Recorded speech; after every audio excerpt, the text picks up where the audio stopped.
ভাই কই যান? সেদিন তো বিয়ে করে গেলেন, সেদিন কি বিয়ে হয় নাই? আরে সেদিন বিয়ে করে গেছিল বুঝছেন, মানে ঘটক আর মুন্সি নিয়ে পালাইছে। কে কি জানি মেয়েটা কেমন?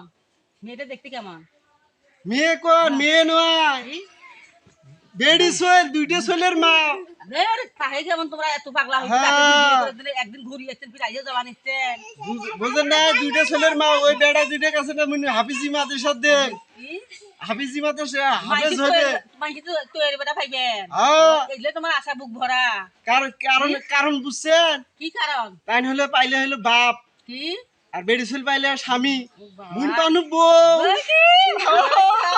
বাবা এত তোমার সব তৈরি বেটা বা খাওয়া। ভালোই আর একটা সরিয়ে বিষয় কইছে জানেন, কি কইছে? যে মহিলার যৌবন থাকতে তার স্বামী মারা যাবে, তার অভিভাবকের দায়িত্ব পড়ে তাকে জিজ্ঞেস করাতে বিয়ে শাদী বসবে নাকি, তার বাপক দায়িত্ব নিতে হবে। তার বাপ না থাকলে তার ভাই হোক, তার ভাই না থাকলে তার ছেলেক নিতে হবে। এটা বিধানে বলছে, বুঝতে পারছেন? এই জন্য আমি বিয়ে করে জানাচ্ছি যে ওই মহিলাটা তার জীবন একটা সুখী জীবন পাও। এইটা তোমার কারণ। যাচ্ছি। এটা তো আমরা বুঝি নাই আগত, এখন শুনে বুঝি দিলেন, এখন শুনে বুঝলো আমরা এরকম করবো।